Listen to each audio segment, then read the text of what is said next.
All right, let's talk about how you get fired without ever getting fired.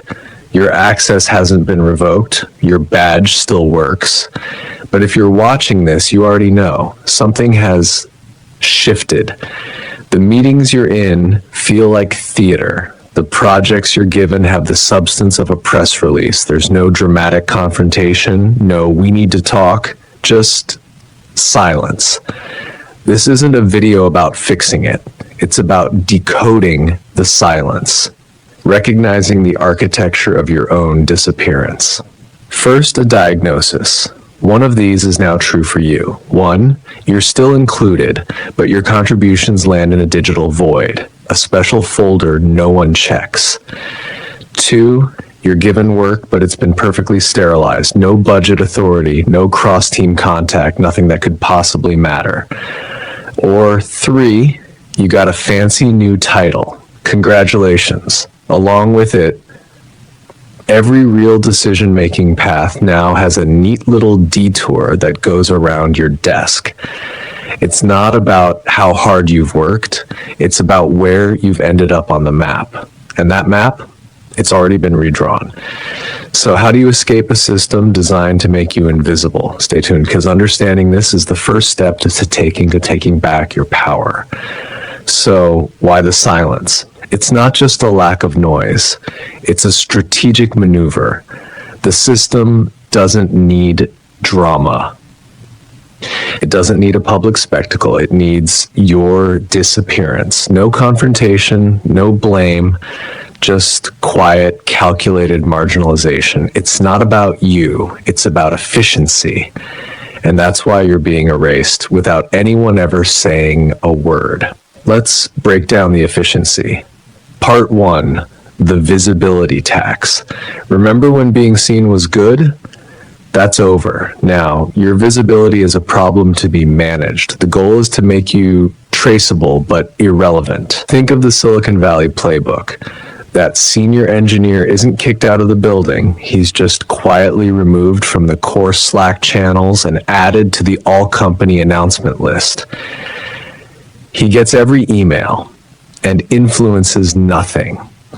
His opinion is no longer an input. It's just background noise.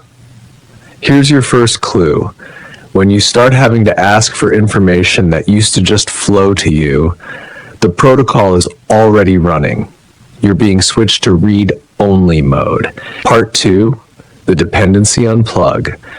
They relied on you. That was their mistake, and now they're fixing it. Your deep knowledge, your unique skills to the system, that's not an asset. It's a single point of failure, and systems hate those.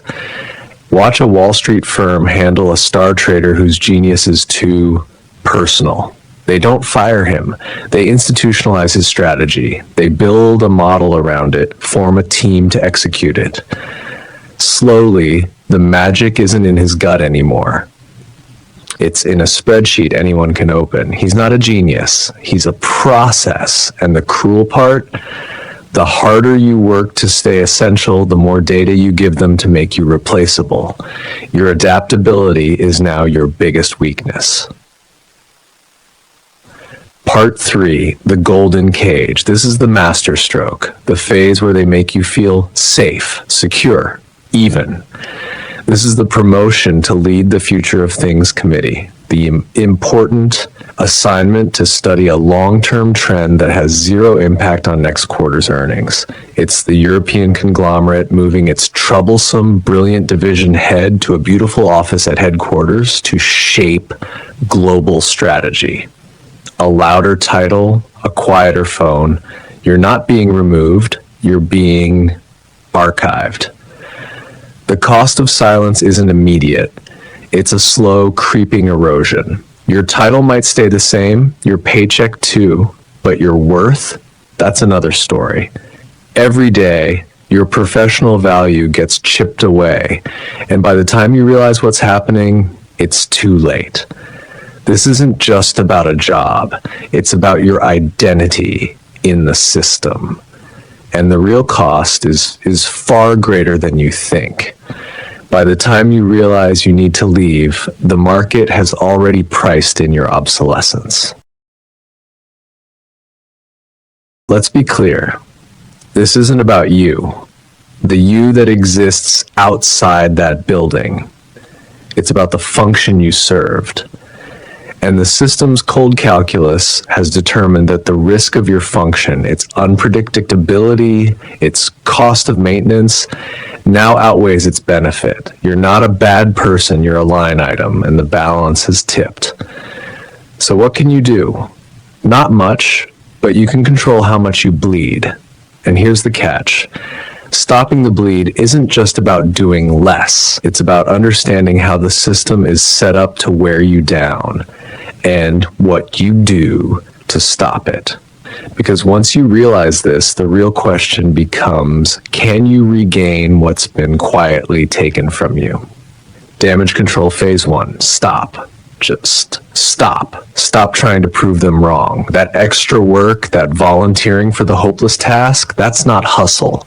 That's you handing them the rope to tie you tighter to a sinking ship.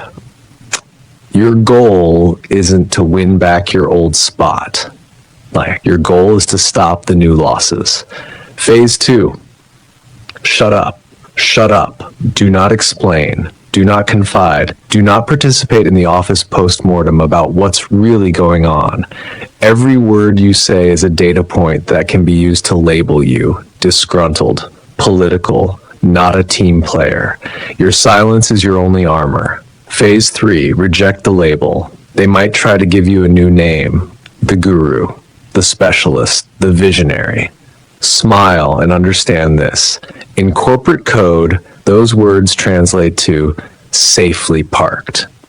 Don't own the label. This isn't about making a comeback. It's about performing a controlled demolition on your own role before they do it for you. And please, let go of the fairy tales. The myth of the big project that will save you, if you get it, it'll be the one destined to fail. The hope that the big boss will finally see, they already see. Your marginalization is what they see. The idea that the system will realize its mistake, systems don't have regrets. They have budgets and risk reports. All those inspiring comeback stories you hear, they are only ever told by people who are already gone. That's the only detail that matters. So you're left with paths, all of them bad. Path A, you freeze. You collect the paycheck, you do the minimum, you watch your skills rust, you trade your future for present comfort. Path B, you leave. But you leave from a position of weakness, bargaining with yesterday's currency, accepting a discount. Path C, you fight to reclaim your spot. It's the hardest path. It's not just a fight against the silence, it's a fight against the entire system. You'll face challenges that aren't just professional, but deeply personal. You'll lose energy, you'll lose friends, and maybe even your own sense of self. But here's the real question. Do you want to play their game, or do you want to rewrite the rules for yourself? Staying costs, leaving costs. If the only thing more costly is pretending you still have the job you used to have, you don't have to decide anything right now. You just have to understand the silence isn't a pause. It's the message. The system is very, very good at quietly removing pieces it doesn't want. But to keep the machine running, it has to do something else with the pieces it keeps. It has to lock them firmly, permanently into place. Which brings us to the real question, the natural partner to this quiet removal. Why you get stuck in the role you're given. That's the next piece of the architecture. For now, you don't need a plan. You just need to know that the quiet isn't an accident. It's by design. The system won't send you a termination letter. It'll just stop sending you anything that feels like you're still alive.